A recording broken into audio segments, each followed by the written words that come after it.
오늘 귀한 말씀 가지고 주님께서 이 땅에 오신 이유, 주님께서 이 땅에 오신 목적이라는 주제를 가지고 말씀 전하려고 그래요. 우리가요, 인생을 살아가면서도요, 사랑하는 사람이나 우리가 존경하는 사람이 크고 존귀하고 가치 있고 보람이 있는 일을 행하면 열심히 박수갈채를 보내고 그 일을 도우려고 애쓰거든요. 또 우리 자신이 정말로 가치 있고 보람 있고 귀한 생각에 꿈을 기둥으로 세우고 있다면 우리는 그것을 이루기 위해 전심전력하잖아요. 그리고 그것을 이루기 위해서 여러 가지 많은 일들을 절제하고 그 한 가지 보람 있고 가치 있는 일에 집중하게 되잖아요. 자, 그러면 우리는 우리 예수님을 존경하잖아요. 그리고 우리 예수님 사랑하잖아. 그렇죠? 주님의 십자가 사랑을 깨달으면 존경하게 돼 있고요. 주님의 십자가 사랑에 젖으면 그 세상의 어떤 사랑으로도 주님의 사랑을 받을 길이 없어. 사랑하게 돼 있거든요. 자, 그러면 우리가 존경하고 우리가 사랑하고 우리가 감사하는 대상인 우리 예수님께서 이 땅에 어떤 목적을 가져오셨고 그 목적을 이루셨음을 우리가 깨닫고 한다면 우리는 주님의 제자로 우리 주님의 영적 신부로 그분의 발자취를 따라가는 것은 제자로서 당연한 도리요. 또 예수님의 신부로서 당연한 도리라 그 말이에요. 자, 그러면 예수님이 이 땅에 오신 목적은 뭡니까? 오늘 말씀을 통해서 보니까 우리 예수님은 이 땅에 섬기러 오셨다는 거예요. 섬기러. 그분이 어떤 분입니까? 그분은 천지만물의 근본이 되신 분이에요.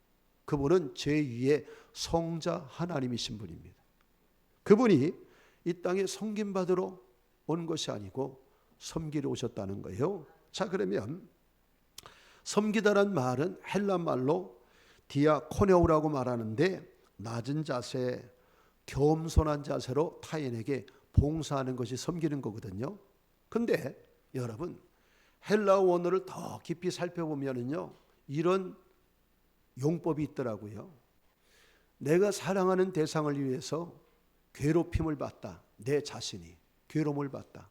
그러니까 여러분, 우리가 사랑의 대상을 위해서요, 수고하고 노력하는 걸 계산적으로 따지면 여러분, 자식 하나 길러내는 게 보통 일이 아니에요. 길러내는 게. 그런데 사랑의 대상이기 때문에 내가 시간으로 물질로 마음으로 몸으로 괴롭힘을 받았어도 절대 그것이 괴로움으로 아픔으로 여겨지질 않아요. 왜?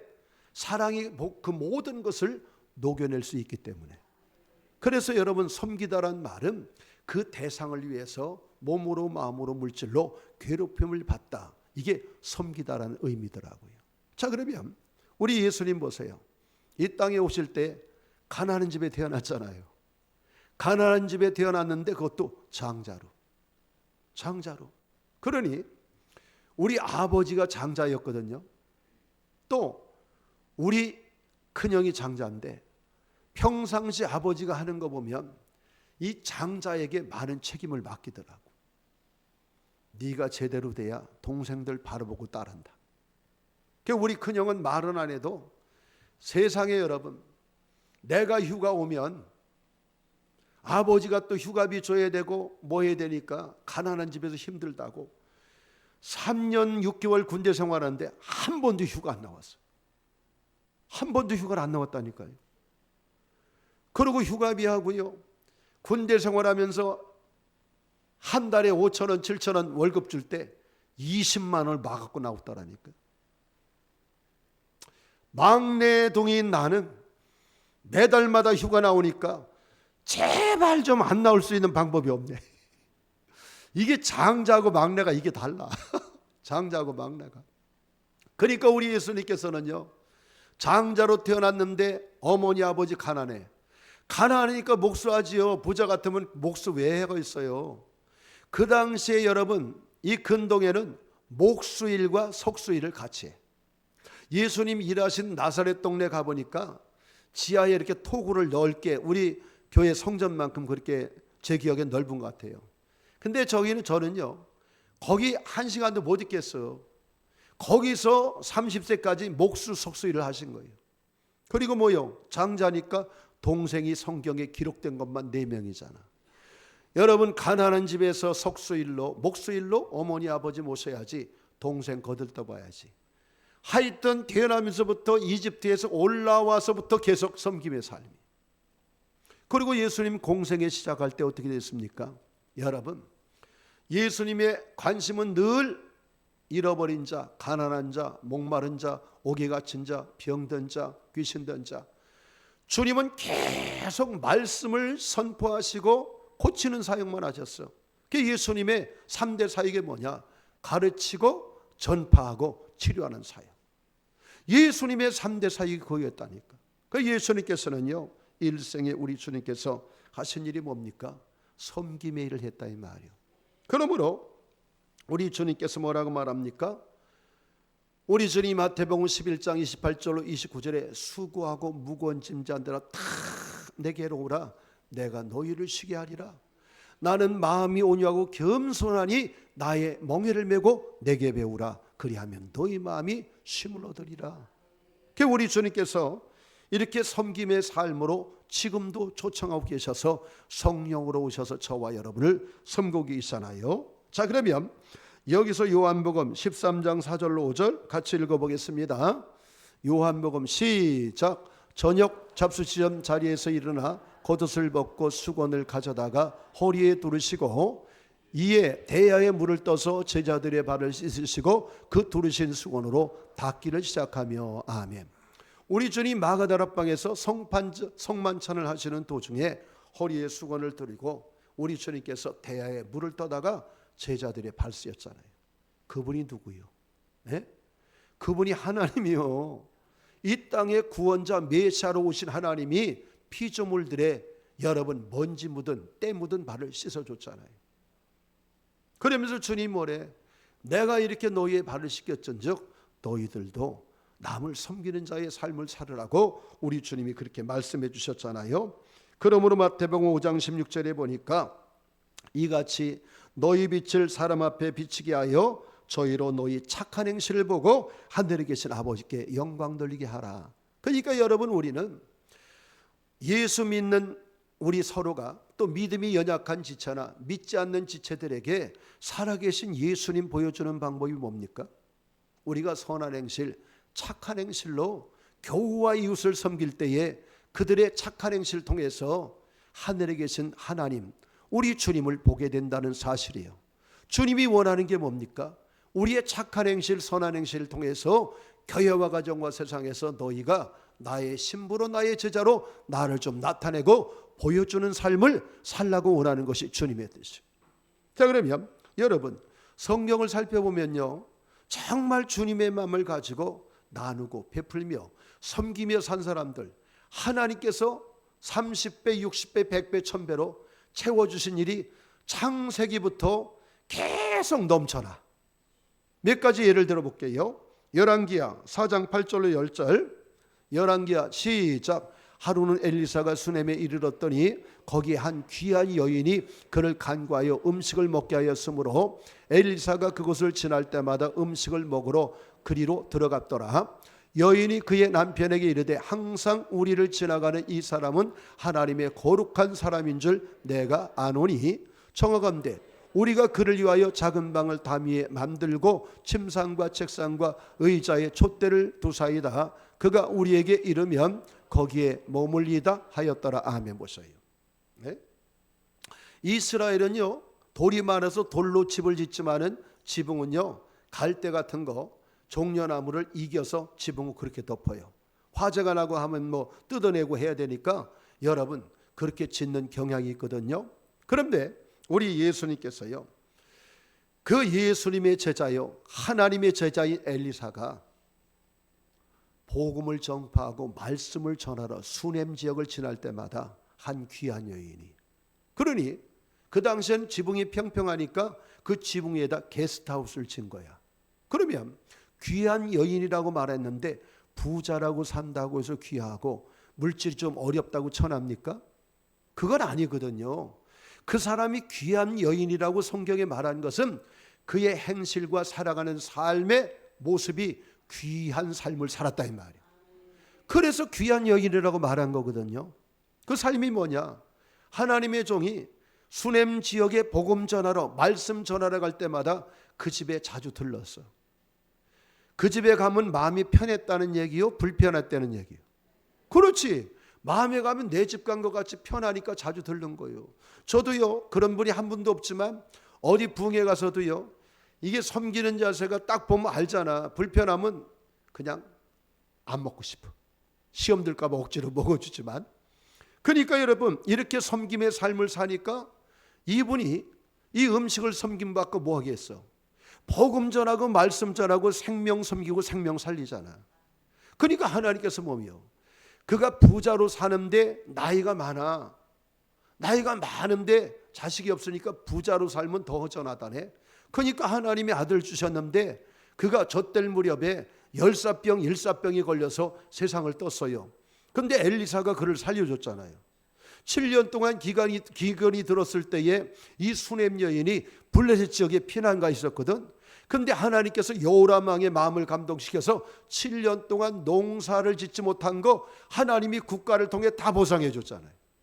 그러니까 여러분, 순수하게 대가를 바라지 않고 기대하지 않고 주님의 사랑으로 나누고 베푸고 섬기며 살면 반드시 우리 하나님께서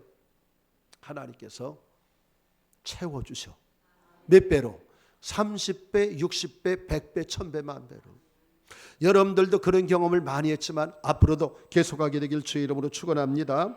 그런 까닭에 우리 주님이 마태복음 25장 35절로 36절에 보겠습니다. 다 같이 시작. 내가 주일 때에 너희가 먹을 것을 주었고 목마를 때에 마시게 하였고 나그네 되었을 때 영접하였고 헐벗었을 때에 옷을 입혔고 병들었을 때에 돌보았고 옥에 갇혔을 때에 와서 보았느니라. 아멘. 우리 예수님은요, 만세전부터 마찬가지고 인류를 지으시고 주님이 이 땅에 오셔서 지금도 성령으로 오셔서 하나님 보좌 우편에 계셔서 동일한 관심이 뭐냐? 여러분, 버려진 영혼, 헐벗은 자, 나그네 된 자, 옥에 갇힌 자, 병든 자, 목마른 자. 항상 이런 분들에게 관심이 많아. 그런데 주님 뭐라 그래? 그런 분들을 섬기고 보살피면 나 예수를 대접한 거다. 그러니까 여러분, 되돌려 갚을 수 있는 능력과 힘이 없는 분들, 할 수만 있으면 많이 좀 섬기세요.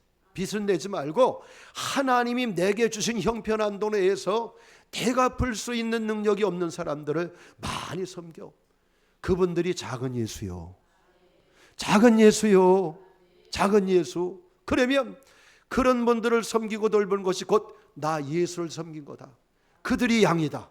그들이 내 오른편에 설 자다. 그들이 하나님 은혜와 은총과 축복과 기업을 얻을 자라고 주님이 마태복음 25장 31절 이하에 그 말씀을 전해주고 있잖아요. 그러니까 여러분, 우리는 육신의 삶을 살아가는 동안에 정말 십자가 사랑을 체험하고 십자가 사랑을 누리는 저와 여러분으로서 섬김의 삶이 제자의 삶이요 예수님의 신부의 삶이라 그 말이에요. 자, 그러면 갈라디아서 6장 7절에 보니까 스스로 속이지 말라. 하나님은 만홀히 여김을 받지 않으니 사람이 무엇으로 심든지 그대로 거두리라.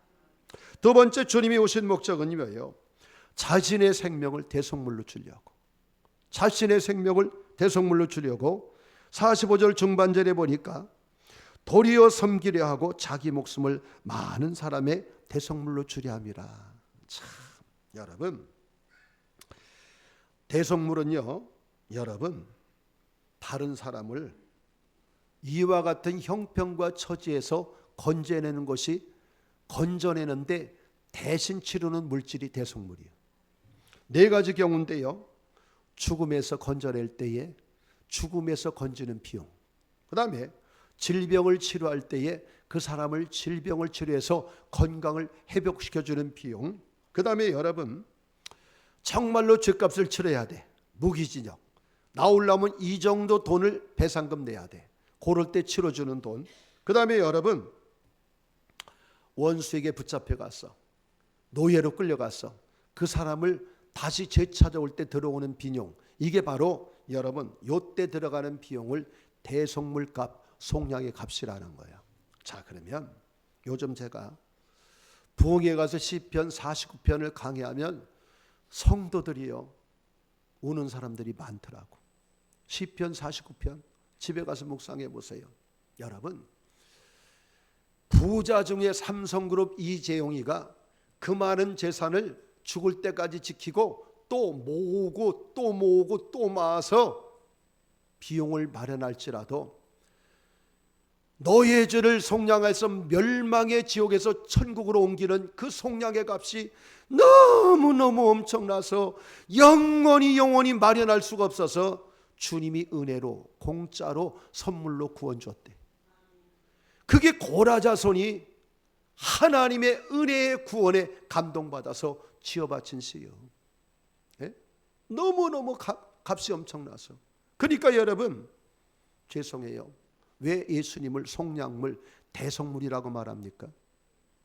저와 여러분을 멸망의 저주에서, 죄와 사망의 저주에서, 마귀와 지옥의 저주에서 건져내는 성부 하나님이 저와 여러분을 건져내는 대속물, 속량의 값이 누구요? 이건 물질이 아니라 성자 하나님 천지만물의 근본 되시는 예수님이 속량의 값이야. 그러니까 여러분, 이것을 바꿔 말하면 여러분 한 생명 한 생명 값이 예수님의 값이라 여러분을 우리 모두가 귀하게 여겨야 돼. 죄송해요. 저는 여러분밖에 귀한 것이 없어요. 여러분밖에. 왜? 여러분 한 사람 한 사람이 다 속량물의 값이 삼성그룹 이재용 회장이 그 많은 재산을 영원히 또 모으고 쌓을지라도 그 물질 가지고 이재용 네 자신을 속량할 수 없다는 거예요. 네 죄값을. 너무너무 엄청나서. 그러니까 값으로 매길 수 없기 때문에 주님께서 은혜로 여러분 아들의 십자가 공로 보혈의 공로를 믿는 자의 그 믿음을 의로 여겨서 은혜로 구원을 주신 거야. 은혜로 구원 주신 거예요. 그러니 여러분 보세요. 주님께서 이것을 비유하신 것은 유대인들은 결혼 2번 하잖아요. 부인의 집에서 약혼식 일주일, 신랑의 집에서 1년 후에 결혼식 일주일. 그런데 이 신부의 집에서 약혼식을 할 때 10가지 절차가 있는데 4번째하고 마지막이 제일 가슴이 떨리는 거예요. 4번째 절차하고 4번째는 뭐냐? 어느 정도 잔치가 무르익었을 때에 지창금을 내는 거예요. 신부 보는 앞에서, 신부의 엄마 아빠 보는 앞에서. 이건 뭐냐면 여러분 상거래의 개념이 아니라 내가 내 아내를 사랑하는 가치 기준에 따라서 내가 신부로 맞을 저 사람을 이렇게 사랑한다는 그 마음의 표현이 지창금이거든. 근데 신부나 신부의 어머니 아버지가 지창금을 받고 내 딸을 어떻게 생각하는 거야? 이게 뭐야 도대체? 우린 이렇게 생각해서 돈을 이렇게 가져와? 이런 경우가 있어. 그 다음에 2번째 경우는 만족하지 않지만 뭐 적당하네. 이런 경우. 그 다음에 어머머머머 세상에 우리 딸의 신부되는 값이 이렇게 엄청나? 감화감동 받는 일이 있어요. 그러니까 여러분 마지막 포도주를 받아 마실 때에 이 지창금의 영향이 커. 예? 포도주를 안 마시면 은쟁반에 포도주를 따고 프로포즈하는 거예요. 나의 신부가 되어주소서. 그때에 은잔에 포도주 안 먹으면 잔치 비용 다 날리고 집에 가라 그 말이에요. 요거를 먹으면 나는 당신의 신부가 되어서 순결과 성결을 지키며 당신을 섬기겠습니다. 요게 포도주 마시는 거거든. 그러니까 우리가 성찬식 때 포도주 그냥 지나가는 것처럼 엉겹절에 마시지 말고 내가 주님의 신부가 되어 주님을 순결로 성결로 섬기겠습니다 하는 신앙의 고백이 성만찬이라 이 말이에요. 믿습니까? 네? 그러니까 여러분 죄송해. 저는 저 같은 인간 신부 삼기 위해서 단돈 10,000원도 쓰고 싶지 않아. 제가 태어나면서 지금까지 살아온 삶을 제 자신이 알잖아. 째려보지 마셔. 여러분들도 여러분 자신 딱 조사해보면 어렸을 때 지금까지 아침 햇살의 먼지처럼 말로 행동으로 생각으로 마음으로 죄짓고 살잖아요. 지금도 나 미워하는 사람이 설교 나만 팬다 하고 그거 지금 죄 짓는 거예요 지금. 예?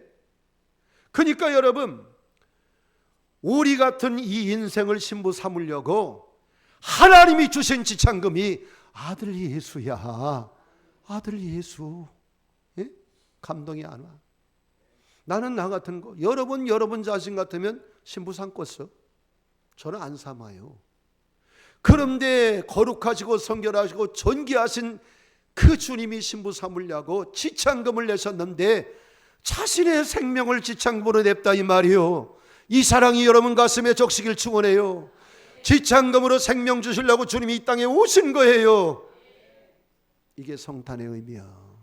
성탄의 목적, 우리를 위하여 대속물로 주려고 주님이 오셨다 그 말이요. 여기서 이사야 53장 5절로 6절 띄워져 보십니다. 다 같이 시작. 그가 찔림은 우리의 허물 때문이요 그가 상함은 우리의 죄악 때문이라. 그가 징계를 받음으로 우리는 평안을 누리고 그가 채찍에 맞음으로 우리가 나음을 받았도다. 우리는 다 양 같아서 그릇 행하여 각기 제 길로 갔거늘 여호와께서는 우리 모두의 죄악을 그에게 담당시켰도다.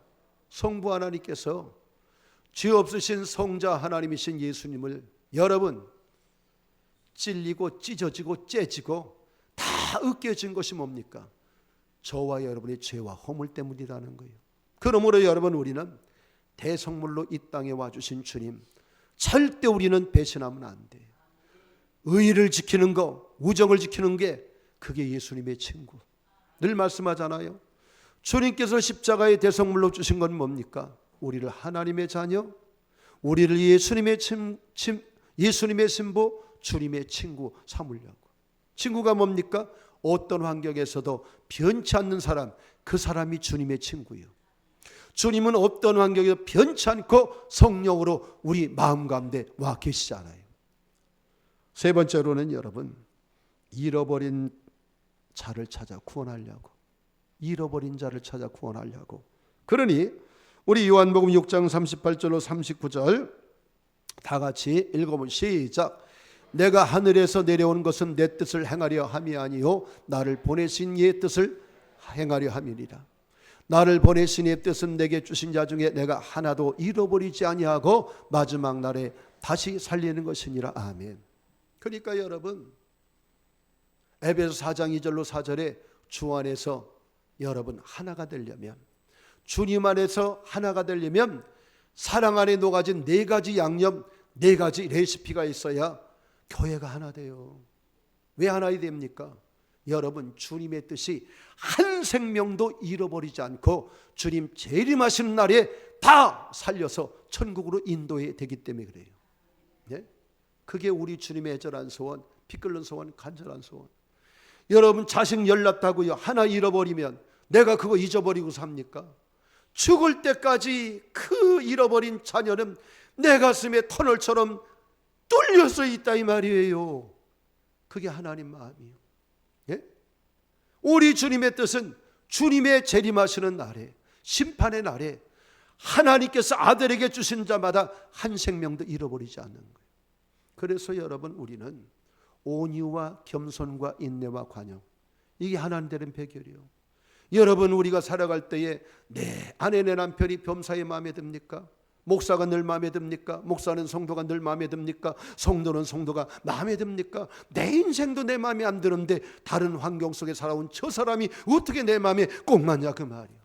그러나 하나 되려면 온유와 겸손과 인내와 관용이 있어야 돼. 서로 좀 이해해주고 역지사지 바꿔서 좀 생각도 해보고 서로도 받아들이고 용납도 하고, 그래야 교회가 하나 돼.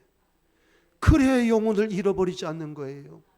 여러분, 우리 주님, 우리 교회도 여러분 누가복음 15장에 보니까 주님의 피눈물 나는 심정을 말하는데 세 가지 잃어버린 비유가 나와. 그것은 여러분, 잃어버려진 양, 잃어버려진 드라크마, 집 나간 둘째 창자가 주인공이 아니라 잃어버린 양을 찾고 잃어버린 드라크마를 찾고 집 나간 아들을 눈물나게 피눈물나게 찾아다니는 목자, 찾아다니는 여인, 찾아다니는 둘째 아들을 기다리는 아버지 심정을 노래하는 거예요. 그러니까 여러분, 우리는 들에서 잃어버린 양, 집안에서 잃어버린 양, 주님의 심정 가지고 한 명 없다고 해서 우리 교회 문제 생겨. 이런 마음 가지면 이거는 주님이 주신 생각이 아니에요. 어떡하든지 여러분, 병든 영혼, 잠자는 영혼, 죽은 영혼 한 생명이라도 내가 여러분은 늘 불러다 밥해 먹여가면서 흔들리는 영혼 살려낸다는 소문 듣고 제가 너무 마음이 기쁘더라고. 그 사람은 내가 나중에 밥 한 끼 사주려고 그래. 예? 그 주님의 심정 가지고 그렇게 하는 거예요. 예? 주님의 심정 가지고 모르는 것도 다 알아요. 다 알아. 그러니 우리는 주님의 이 애절한 심정을 가슴에 담고 정말로 우리 교회 안에서도요, 지금 여러분 마당만 밟고 다니는 성도들이 있고 울 밖에 나간 성도 있고 집 나간 성도도 있어요. 우리가 지역장이, 그리고 목장 리더가, 그리고 장로님들, 권사님들, 우리 안수집사님들, 그리고 우리 교육자들 모두가 여러분 주님의 심정을 가져야 하는 것은 영혼 하나의 값이 예수 생명의 값이요, 주님의 애절한 소원이 한 생명도 잃어버리지 않는 것이 주님의 소원이기 때문에 여러분 나를 내려놓고, 나를 좀 포기하고 더 내려놓고 우리가 여러분 비는 이자가 되어서 그런 분들을 섬기고 사랑해서 살려냅시다. 왜? 영혼의 가치가 내 자존심의 가치보다 크기 때문에. 영혼의 가치가 내게 소유한 물질보다 그 영혼의 가치가 억조만 배 크기 때문에 주님은 그 영원한 영혼의 때를 위해서 내 마음을 가지고 살아달라는 거예요. 할렐루야, 할렐루야, 할렐루야. 요한복음 3장 36절 같이 읽어봅니다. 시작. 아들을 믿는 자에게는 영생이 있고 아들을 순종하지 않는 자는 영생을 보지 못하고 도리어 하나님의 진노가 그 위에 있느니라. 아멘. 보세요. 아들을 믿는 자, 아들이 누구인지를 알고 믿는 자.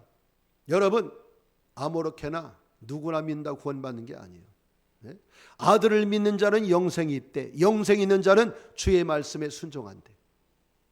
여러분 아들 예수님이 누구인 줄 알고 요한복음 전체를 읽어보세요. 아들 예수님이 어떤 분인지 나는 누구라고 요한복음에 적나라하게 설명했잖아. 그 아들을 알고 믿으면 여러분 영생이 있는데, 영생을 얻은 가슴에 기쁨이 있는 자는 그 말씀에 순종하게 됐다는 거예요.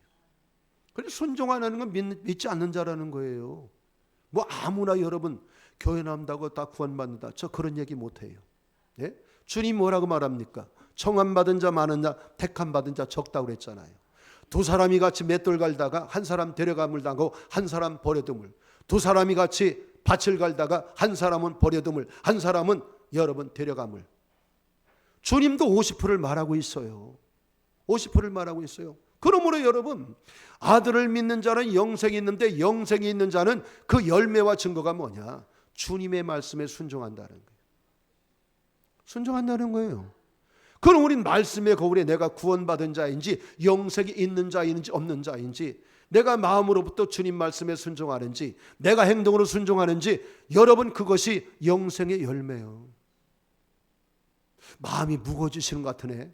전 말씀대로 말하지 제 생각을 말하는 게 아니거든. 그러니까 여러분 나더러 주여 주여 한다고 천국에 올 것이 아니라 여러분 내 아버지 뜻대로 행하는 자라야 천국에 들어온다고 주님이 분명히 말씀하잖아요. 그러므로 여러분들 우리는 영원한 영혼의 때를 소망 삼고 살아가는 우리는 부지불식간에 언제 영혼의 때가 올지 아무도 몰라. 그렇죠? 아무도 몰라. 그래서 여러분 보라, 지금은 은혜 받을 만한 때요, 보라 지금이 구원의 날이다. 오늘 지금 이 시간이 내가 영생을 얻은 자인가 아니한 자인가 내가 생각해 봐야 돼요. 마지막입니다. 우리 예수님은 생명을 얻게 하고 더 풍성히 얻게 하려고, 생명을 얻고 더 풍성히 얻게 하려고 주님이 이 땅에 오셨어요. 요한복음 10장 10절입니다. 요한복음 10장 10절 다 같이 시작. 도둑이 오는 것은 도둑질하고 죽이고 멸망시키려는 것뿐이요 내가 온 것은 양으로 생명을 얻게 하고 더 풍성히 얻게 하려는 것이라. 아멘. 보세요. 여러분 TV에는 주파수가 많아 안 많아요? 채널이. 네? 라디오에도 주파수 많아 안 많아? 세상에 여러분 극동방송 듣고 가다 다른 것 돌려보면 얼마나 주파수가 많은지. 주파수가 너무너무 주파수가 많아서 골라잡기도 힘들어. 예? 근데 여러분, 하나님이 우리 육체 속에 담아주신 주파수는 2개밖에 없다. 2개밖에 없어. FM과 AM 2가지예요. 2가지. FM은 뭡니까? 내 혼에서 들려오는 소리. 걱정, 금심, 염려, 불안, 초조, 시기, 질투, 두려움. 이게 바로 FM, 내 혼에서 들려오는 소리예요.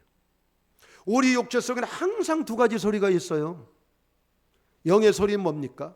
믿음, 평안, 소망, 확신. 이런 소리가 영에서 들려오는 소리예요. 근데 영에서 들려오는 소리는 세미해. 엘리야가 하늘의 음성 들을 때에 천둥, 번개, 지진 속에 들린 게 아니라 그 모든 것이 지나가고 세미한 가운데 주의 음성 들렸어. 그러니까 우리는 고독의 영성이 있어야 돼. 혼자 있는 것을 훈련시켜야 돼. 혼자 깊이 말씀을 묵상하든지 묵상 기도하면 내 속에서, 깊은 속에서 들려오는 음성, 그게 평안이 되고 기쁨이 되고 소망이 되고 믿음이 되고 확신이 돼. 그러면 그게 하나님께서 내 영을 통해 들려준 음성. 그런데 여러분, 혼에서 들려오는 음성은 소란스러워, 복잡해. 그리고 여러분, 미움이 오고 시기가 오고 질투가 오고 두려움, 근심, 염려가 와. 이게 바로 내 혼에서. 그러면 아이고, 나도요 혼에서 들려오는 음성 들을 때가 허다해. 그러면 예수님은 뭐 안 그랬습니까? 예수님도 혼에서 들려오는 음성, 그 마음이 십자가 지는 전날 밤에 너무 민망했다 이 말이요. 두려웠다 그 말이요. 근데 우리 주님께서요, 겟세마네 농사의 깊은 기도 속에 영에서 들려온, 하나님이 영을 통해서 하시는 음성, 네가 십자가의 길을 가야 만세전부터 인류 구속의 계획이 이루어지느니라. 창세기 3장 15절, 여자의 후손이 뱀의 머리를 상하게 하려면 주님이 십자가의 길을 가야 되거든. 그 영의 음성이 혼의 음성을 점령시키고 굴복시켰다 이 말이에요. 그게 바로 영의 사람이요 믿음이 성숙한 사람이에요. 근데 여러분, 우리는 목사인 나도 혼의 음성에 속상할 때 있고, 혼의 음성에 열받을 때 있고, 혼의 음성에 두려울 때 있다니까. 그러면 그때 십자가 딱 바라보고, 아니면 우리 베란다에 나만의 공간이 있어. 세탁소. 우리 저 베란다가 세탁소예요. 거기 의자 하나 있는데 거기서 밖을 딱 내다보면서 길병원의 응급병동 쳐다보면서 내 인생이 응급해졌구나, 내 신앙이 응급해졌구나. 그리고 그 안에서 딱 말씀 묵상하면, 내 종아, 내가 죽었느냐? 네 믿음이 어디 있느냐? 네? 그러면 맞아, 전능하신 하나님 내 아버지인데 내가 뭘 따르고 있는 거요? 주의 음성 따르지. 그래서 염려 근심을 딱 내려놓아서 내 영을 통해 들려주는 음성에 혼을 통해 들려오는 마귀의 음성을 점령시키고, 그 훈련이 계속될 때에 우리 믿음이 큰 믿음이 되는 거예요. 그러니까 우리가 주님을 믿으면 여러분, 확실한 것 2가지는 뭐냐? 영생을 얻는 거예요. 한 가지는 여러분, 충분한 내 영의 음성을 들으면 내 속에서 오는 영적 만족이 있어. 여러분, 영의 음성 듣고 영의 음성이 내 마음과 생각을 지배하면, 혼이 지배할 때는 스타벅스 커피 먹고도, 야, 어떤 사람은 세상에 장가게 가서 15,000원짜리 20,000원짜리 커피 먹는데 난 6,000원짜리 먹냐, 이러고 속상해. 근데 영 속에서 들려오는 성령의 음성이 만족을 주면, 디럭스 커피 고속도로 휴게소 가면 400원짜리 커피 옛날에 많았어. 그거 먹고 공짜 의자 앉아서 마실 때도 이야, 마음에 형언할 수 없는 기쁨이 와. 이게 바로 예수 믿는 자에게 특별히 주시는 영적 만족. 나 그 기쁨 못 누려봤네요. 맨날 혼의 집에 받고 살아서 그래. 에? 내 영에서 말씀하시는 주의 음성이 혼을 지배하면, 여러분, 항상 우리는 FM에 집중하고 FM에 눌려 살지 마라. FM은 근심, 염려, 불안, 조조, 낭망, 미움, 시기, 질투, 두려움, 그게 FM이야. AM은 내 영을 통해서 말하시는 여러분 하나님의 음성, 하나님의 말씀, 평안, 기쁨, 믿음, 즐거움, 이게 바로 영을 통해 주시는 하나님의 음성이라 이 말. FM에 점령당하실래요? AM에 점령당하실래요? 우리는 AM, 내 영을 통해서 말씀하시고 주시는 주님의 음성, 주님의 평안, 주님의 위로의 영적 만족을 얻고 살아가기를 주의 이름으로 축원합니다. 결론 맺습니다. 우리 예수님이 땅에 오신 것은 여러분 섬기려 오셨습니다. 우리 예수님은 대성물로 생명 주시려고 오셨어요. 예수님은 잃어버린 자를 찾아 구원하려 오셨습니다. 예수님은 생명을 얻되 풍성히 얻게 하셨사오니 예수님 목적을 탁 오신 목적을 가슴에 새기고 우리도 섬김의 삶을 살고 여러분 우리가 영혼을 사랑하고 영혼을 살리는 삶을 살아내요. 주님 앞에 최고의 기쁨과 즐거움과 행복함이 되는 시원함이 되는 저와 여러분이 되기를 주의 이름으로 축원합니다.